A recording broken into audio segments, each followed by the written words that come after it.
Today, we're going to discuss my personal wish list of changes and additions to 7 Days. Now, we've got a lot of info to cover and no time to waste, so let's get to it. Ladies and gentlemen, Alpha 21 for 7 Days to Die is right around the corner, and the release of every new alpha brings us one step closer to goal. Now, 7 Days to Die has come a long way over the years. However, there are some items and features that are not in the game that I would really love to see. So today, we'll go over my personal wish list of items and features that I would love to see added to 7 Days to Die. Now, before we get in, let's lay down a couple of ground rules for this list. First, I'm going to exclude items that are already in the works, such as the addition of bandits and storyline. Second, I will also be excluding major system overhauls. This list will contain minor additions and minor changes that would not require a complete overhaul. With that being said, let's get to it.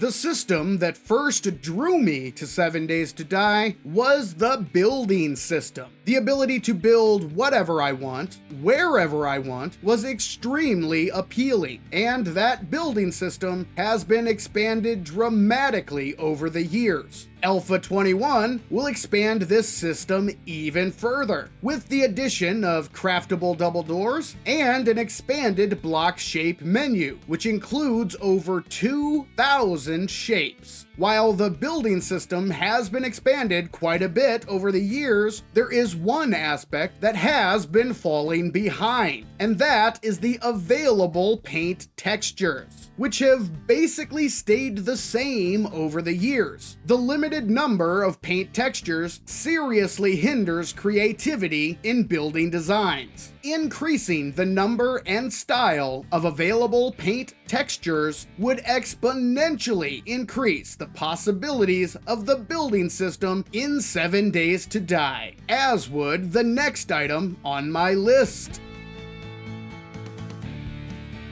The Alpha 21 update will continue the recent pattern of adding many more art assets and decorations to the game. However, most of these additions are not player craftable. In order to gain access to these new art assets and decorations, the player will have to grab them from the creative menu. A vast majority of these assets are not available in a regular playthrough. Also, many of the available decorations just look dirty or rusted out or just plain bad. Just because we're living in the zombie apocalypse doesn't mean we can't have nice things. It would be awesome to come home after a long day of slaying them zombie jerks to a nice and tidy base filled with decorations that make your base feel like home.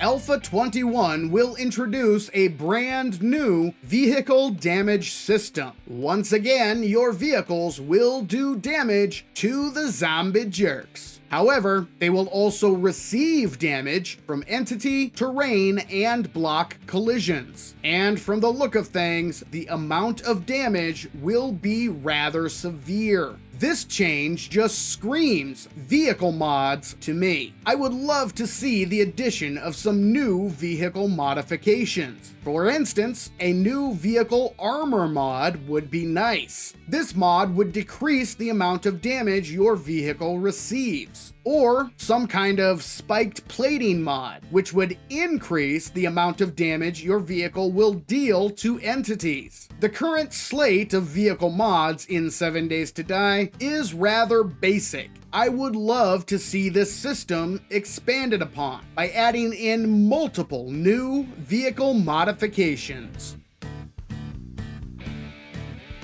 Weapons in 7 Days to Die operate on a multi-tiered system. Most weapons have a primitive tier, a mid-level tier, and a top tier item available. For instance, club weapons have a primitive wooden club, a mid-level baseball bat, and a top tier steel club in that weapon tree. Some weapons even have a fourth tier available. Take shotguns, for example. There is a primitive pipe shotgun, a low-level double-barrel shotgun, a mid-level pump shotgun, and a top-tier auto shotgun. Each of the weapon types in 7 Days to Die follow this formula. Save for 1, the baton weapons, which currently only have 2 tiers available. There is the primitive pipe baton and the top-tier stun baton. And that's it. I would love to see the baton weapons fully fleshed out to fall in line with the other weapons in the game. It would be awesome to see the addition of new baton weapons.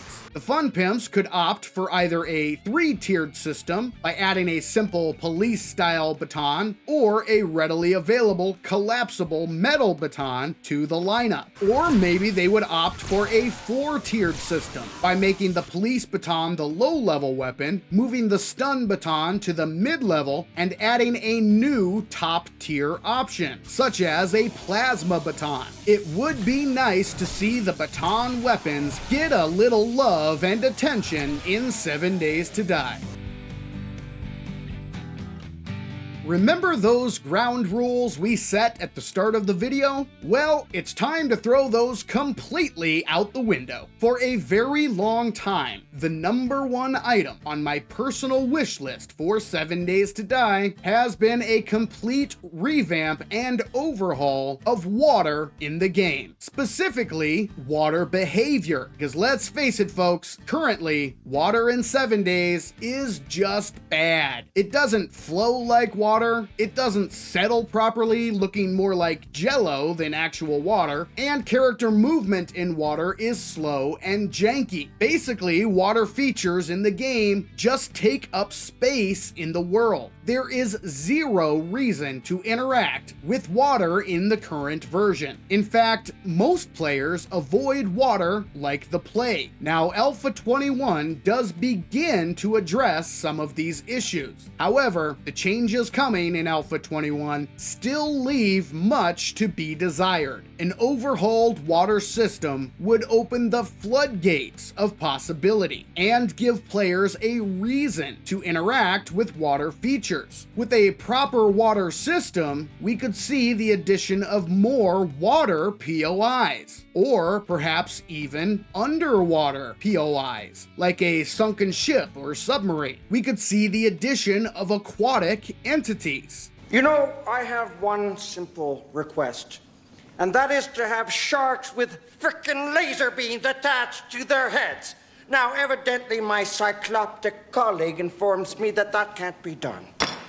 Can you remind me what I pay you people for? Honestly, throw me a bone here. And we could also see the addition of aquatic vehicles. I should buy a boat! Don't you think? The possibilities are endless, and fixing the water system would be huge. Instead of being a gigantic waste of space for players to avoid, water features could become exciting and brand new areas for players to explore. Water needs a lot of work in 7 days. And while it is good to see that the Fun Pimps are starting to address this issue, I really hope they continue these improvements in the future and help the water features reach their full potential. 7 Days to Die has absolutely come a long way over the years, and we are inching ever closer to that goal of going gold. But before we get there, I hope to see at least some of the items on my wish list make their way into the game. But now I'd like to hear what you all think. What items or features would you like to see added to 7 Days to Die? Let me know in the comments below.